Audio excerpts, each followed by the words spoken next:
Hello and welcome to the Red Munchkin Experience, the most comically and crimson podcast that edits your perspective of media frame by frame. I'm your host Anna Dangerfield, also known as Red Munchkin. In today's episode, we'll be joined first by Gary Myers, an animator and lecturer at the UCM, then followed up by Kenny Sykes. First, we're going to have a quick break from our ad sponsor. Do you enjoy cleaning fecal matter off the floor? Yeah! Well, I've got just a product for you. Introducing the Get Dog. Oh! Right. Okay, I see. So we can't say that, right? Introducing Slark the Disobedient Dog. Yeah! He will bark at anyone or thing that he doesn't know. He will also stare at you and excrete anything he consumes while sitting next to a back door. Ah! And, if you buy one now, you'll get 13.342 woofles. Woohoo! So, you may be wondering, where'd you get this strange silky greyhound? Message 0800 69 DHD Woo to claim your very own swap or a reasonable. Me, that's like 7 whole mortgages. £1,290,632 and 7 pence. I know, what a bargain. So buy one right now. Hello Gary and welcome to the podcast. Thank you. So Gary, my first question for you is, how did you get into the animation industry? Ooh, right. How did I get into the animation Yes. industry? Okay. And then I'll cover how you would do it nowadays, because obviously it's a lot different now than it was when I started. So I was working in graphic design anyway. That was my background, graphic design and draftsmanship, that kind of thing. A job came up in a company here on the island called Lockhouse Animation, and it was a trainee role, so it was really badly paid, but it was like an internship. Right, okay. So I thought, I'll go for it and see what it's like. Like an apprenticeship kind of deal. Yeah. Right. So I thought, yeah, I'll give it a go. So I'd had various jobs before then, and they were just jobs really. But that was Right. more of a kind of a dream role for me. Yeah. So I did that for a couple of years. Really enjoyed it. They took me on permanently because I showed enthusiasm and I was keen to learn. And then I moved up the ranks from I was a background artist first. Then I got into animation. I was a cleanup artist, called an in-betweener, and then then a lead animator, and then a project lead. So I went up through. So you climbed up. Yeah. I'd say these days it's similar in some respects, and it's different in others. And the way it's different is that there's a lot more social media around now. The internet's a lot bigger, so it's easier to get internships. It feels like there's a lot more happening in animation now as well, because there's animation made for social media. There's so many channels around. There's video games contain a lot of animation, so there's a lot of different fields that you can go into.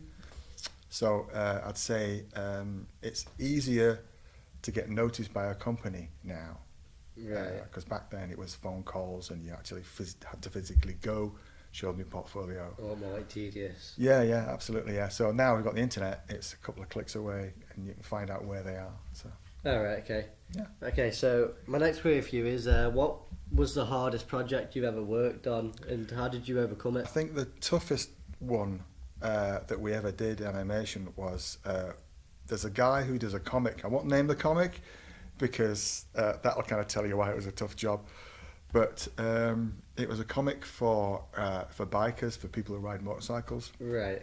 And he did all the animation cells himself and then sent them to us to be processed.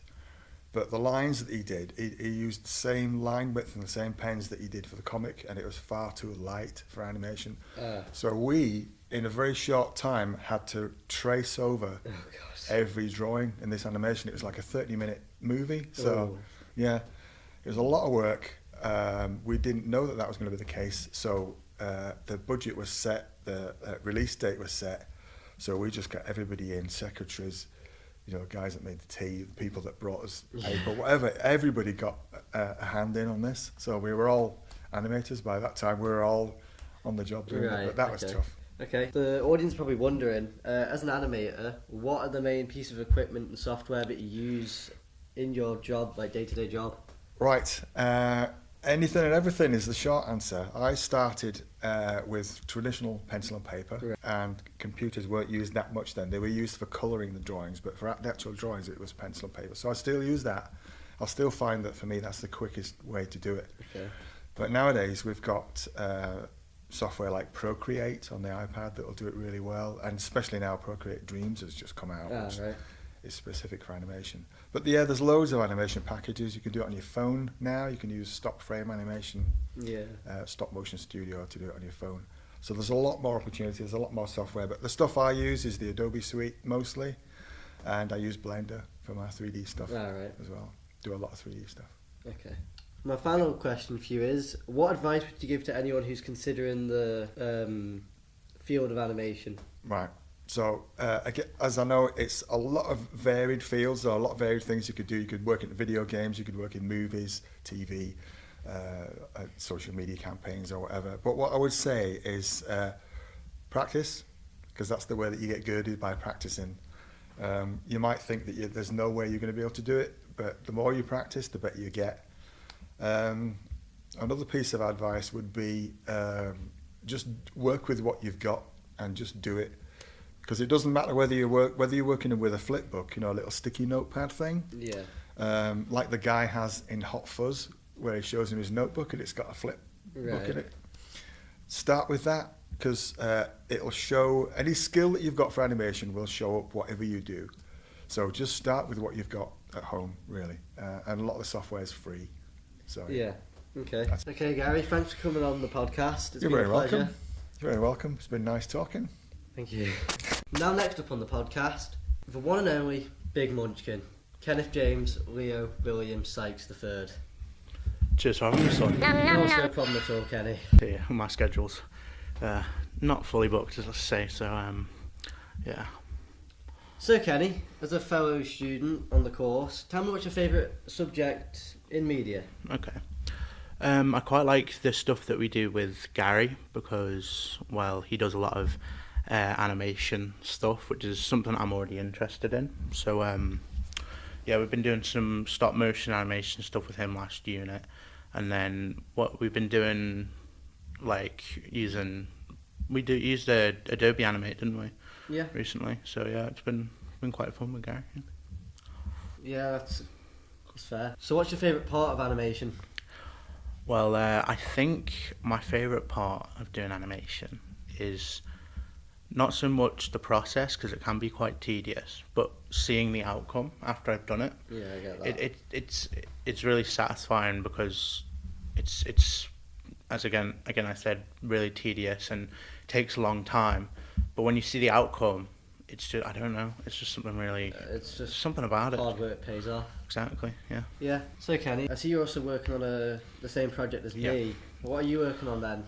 So currently we are doing a unit on careers in media and how you can grow your own career and what skills you need and things like that.